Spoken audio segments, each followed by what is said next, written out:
दोस्तों, आज की मामी भांजे की सच्ची घटना सुनने से पहले मेरे चैनल को प्लीज़ सब्सक्राइब कर लीजिए। दोस्तों, आज की जो सच्ची घटना मैं आपको सुनाने वाला हूँ, यह घटना है मध्य प्रदेश की।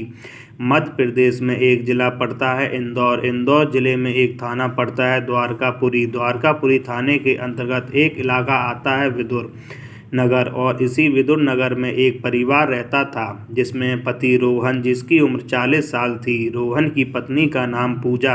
पूजा की उम्र 35 साल थी। रोहन का एक बेटा आदित्य, जिसकी उम्र 6 साल है। दोस्तों, 14 फरवरी 2024 की रात को पूजा अपने जेठ के नंबर पर फ़ोन करती है और अपने जेठ से कहती है कि मेरे पति कचरा फेंकने के लिए 2 घंटे पहले घर से निकले थे और अभी तक घर वापस नहीं आए। आप जाकर देखिए वह कहाँ रह गए हैं।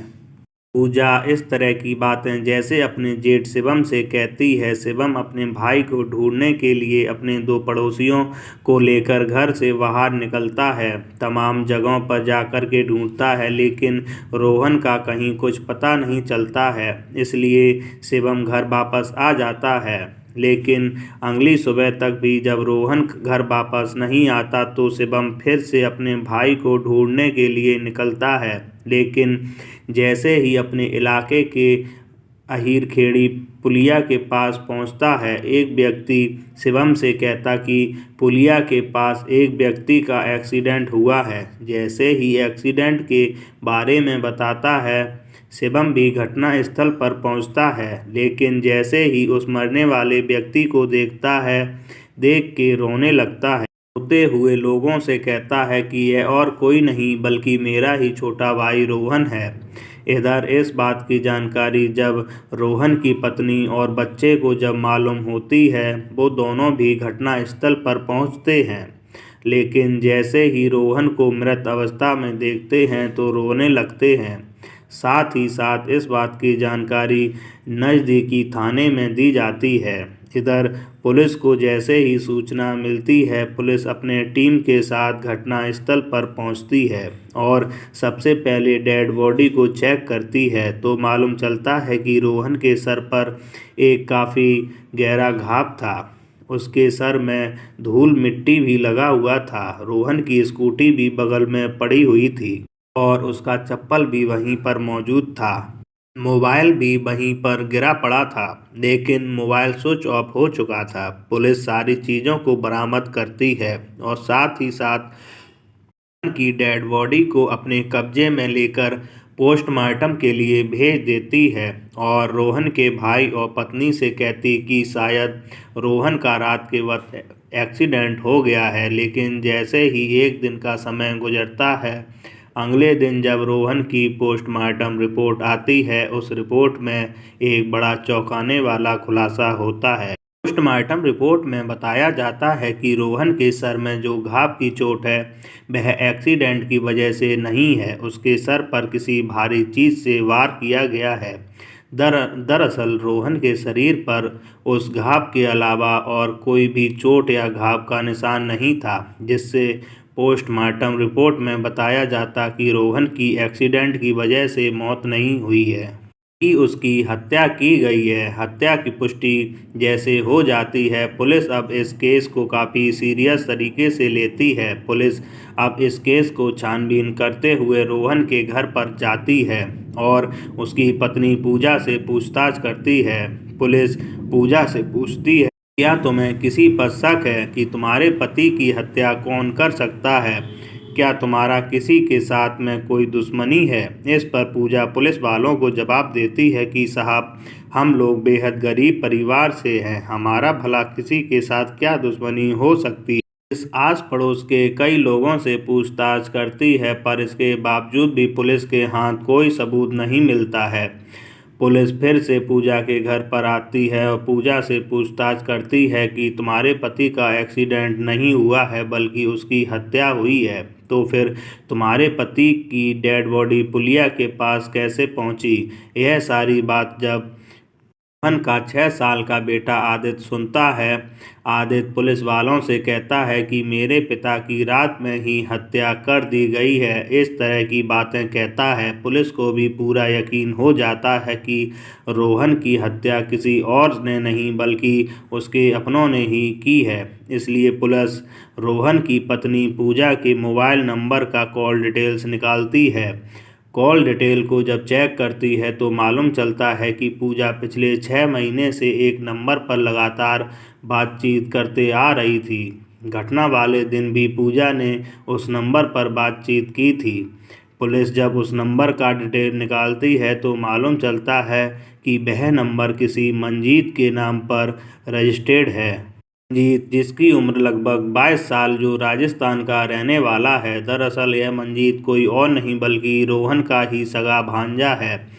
पुलिस को जैसे ही इस तरह का कॉल डिटेल मिल जाता है, पुलिस इसी डिटेल के आधार पर रोहन की पत्नी पूजा को अपने कस्टडी में ले लेती है और फिर पुलिस पूजा के सामने उसके मोबाइल नंबर का कॉल डिटेल सामने रखकर उससे सख्ती से पूछताछ करती है। पुलिस जैसे ही अपनी सख्ती दिखाना शुरू करती है, आखिरकार पूजा मजबूर होकर अपनी सच्चाई कबूल कर लेती है। लेकिन पूजा जब इस हत्या की पूरी कहानी बताती है तो वाकई में इसे सुनने के बाद हर कोई हैरान रह जाता है। कहानी की शुरुआत होती है घटना से ठीक लगभग 6 महीने पहले। पूजा और रोहन की शादी हुए 10 साल हो चुके थे। पूजा और रोहन ने अपने मनपसंद से शादी की थी। शादी के बाद पूजा और रोहन खुशहाल तरीके से अपने जीवन को व्यतीत करते हैं। 4 साल का जब समय गुजरता है, पूजा का एक बेटा भी हो जाता है जिसका नाम आदित्य रखते हैं। लेकिन जैसे जैसे समय गुजरने लगता है, इधर रोहन धीरे धीरे शराब का आदी हो जाता है। शराब का इस प्रकार आदी हो जाता है कि जब भी शाम के वक्त अपने घर पर पहुंचता है, अक्सर नशे की हालत में ही पहुंचता है, जिस वजह से पूजा और उसके पति के बीच लड़ाइयाँ शुरू हो जाती हैं। पूजा अपने पति को काफ़ी समझाने की कोशिश करती है, लेकिन इसके बावजूद भी रोहन की आदतों में कोई बदलाव नहीं होता है। पूजा जब भी परेशान हो जाती थी, अपने परेशानियों को दूर करने के लिए अक्सर अपने भांजे मंजीत के नंबर पर फ़ोन करती है और अपनी परेशानियों को शेयर करती थी। बार बार जब अपने पति की शिकायत करती है। एक दिन मंजीत अपनी मामी से कहता है कि मैं कुछ दिनों के लिए वहीं पे आ रहा हूँ। मैं देखता हूँ कि मेरे सामने मामा कैसे शराब पीते हैं। इसलिए करीब 6 महीने पहले मंजीत अपने मामा के घर पर पहुँच जाता है और अपने मामा के ही घर पर रहने लगता है। मंजीत अपने मामा के घर पर तो रहता है, लेकिन इसके बावजूद भी रोहन शराब पीना नहीं छोड़ता है। मंजीत भी अपने मामा को काफ़ी समझाता है, लेकिन रोहन नहीं सुधरता है। इस वजह से पूजा जब अपनी तकलीफ़ अपने भांजे के साथ शेयर करती है, धीरे धीरे पूजा और मंजीत एक दूसरे के करीब आ जाते हैं। इतना करीब आ जाते हैं कि आखिरकार ना चाहते हुए भी मामी और भांजे के बीच प्यार हो जाता है। मंजीत और पूजा के बीच में जब प्रेम शुरू होता है, आखिरकार वह समय भी आ जाता है जब लाज और हया की सारी सीमाओं को लांघ देते हैं। एक बार जब यह सिलसिला शुरू होता है, उसके बाद से कभी रुकने का नाम नहीं लेता है। दरअसल मंजीत जितना अपनी मामी से प्यार करने लगता है, उससे कहीं ज़्यादा पूजा अपने भांजे से प्यार करने लगती है। बात की जानकारी रोहन को कभी भी मालूम नहीं चली। घटना से ठीक 2 दिन पहले रोहन जब शाम के वक्त शराब के नशे में अपने घर पर पहुंचता है, इसी बात को लेकर रोहन और उसकी पत्नी के बीच लड़ाई होती है।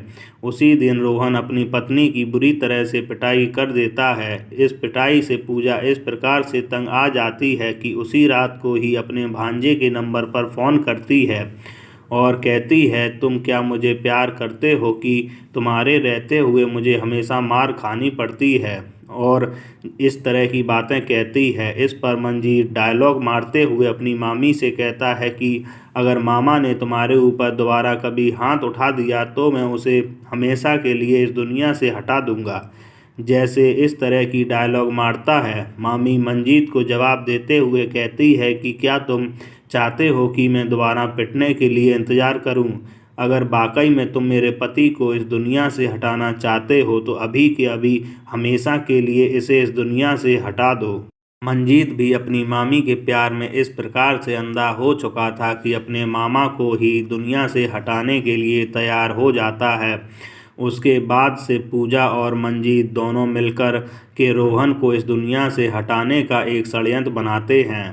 13 फरवरी 2024 को शाम के वक्त मंजीत अपने मामी के प्यार में इस प्रकार से अंधा हो चुका था कि अपनी मामी से कहता है कि मेरा इश्क औरों जैसा नहीं है, अकेले रहेंगे पर तेरे रहेंगे। पूरी रात कैसे भी करके समय गुजरता है और अगले दिन अपने मामा के घर जाने से पहले अपने षड्यंत्र में मंजीत अपने 4 दोस्तों को शामिल कर लेता है। हालांकि मंजीत के ये चारों दोस्त मंजीत का साथ नहीं देने के लिए तैयार नहीं होते हैं, लेकिन मंजीत अपने दोस्तों को रुपए का लालच दे देता है। उसके चारों दोस्त भी पैसों की लालच में आ जाते हैं। 14 फरवरी को ही मंजीत अपने चारों दोस्तों को लेकर इंदौर से निकल आता है। 14 फरवरी 2024 की रात के करीब 10 बजे के आसपास इधर हर रोज की तरह जब रोहन शराब के नशे में घर पहुंचता है, खाना खाकर गहरी नींद में सो जाता है। जैसे ही गहरी नींद में सो जाता है, इसके बाद से पूजा मंजीत के नंबर पर फ़ोन करती है। उधर मंजीत अपने चारों दोस्तों को लेकर के रोहन के घर पर पहुंच जाता है। उस वक्त रोहन काफ़ी गहरी नींद में सो रहा था। पूजा अपने घर के अंदर से एक पन्नी लेकर आती है, पहले अपने पति के सर में लगा देती है, साथ ही साथ अपने पति के मुंह में कुछ कपड़ा भी ठूंस देती है, जिसकी वजह से रोहन की आवाज़ बाहर ना आ सके। उसके बाद से मंजीत एक भारी पत्थर लेकर आता है और रोहन के सर पर काफ़ी ज़ोर से वार करता है। वजह से रोहन की घटनास्थल पर ही मौत हो जाती है। उसके बाद से मंजीत और उसके चारों दोस्त पुलिस की आंखों में धूल झोंकने के लिए और अपने आप को बचाने के लिए रोहन की डेड बॉडी को लेकर के एक्टिवा स्कूटी पर बीच में बैठ जाते हैं और सुनसान रास्ते से होकर अहीर खेड़ी पुलिया के पास पहुंचते हैं और वहीं पर रोहन की डेड बॉडी को फेंक देते हैं। वहां पर काफ़ी देर तक बैठकर मंजीत के चारों दोस्त किसी के आने का इंतज़ार भी करते हैं। जब काफ़ी देर तक कोई भी नहीं आता, मंजीत और उसके सारे दोस्त अपने घर चले जाते हैं। जैसे ही 1 घंटा का समय गुजरता है, करीब 11 बजे के आसपास पूजा अपने जेठ पर फ़ोन करती है और अपने जेठ से बोलती है कि मेरे पति कचरा फेंकने के लिए घर से बाहर गए हुए थे पर अभी तक घर वापस नहीं आए। वाकई में पूजा जब यह पूरी कहानी पुलिस वालों को बताती है, पुलिस पूजा के तहरीर पे उसके भांजा मंजीत और मंजीत के चारों दोस्तों को भी अपनी कस्टडी में लेकर आती है। हालांकि मंजीत के चारों दोस्त नाबालिग हैं। फिलहाल पुलिस ने इन तमाम आरोपियों को अपनी कस्टडी में लेकर इन सब पे गंभीर धारा में मुकदमा दर्ज करके जेल भेज दिया है।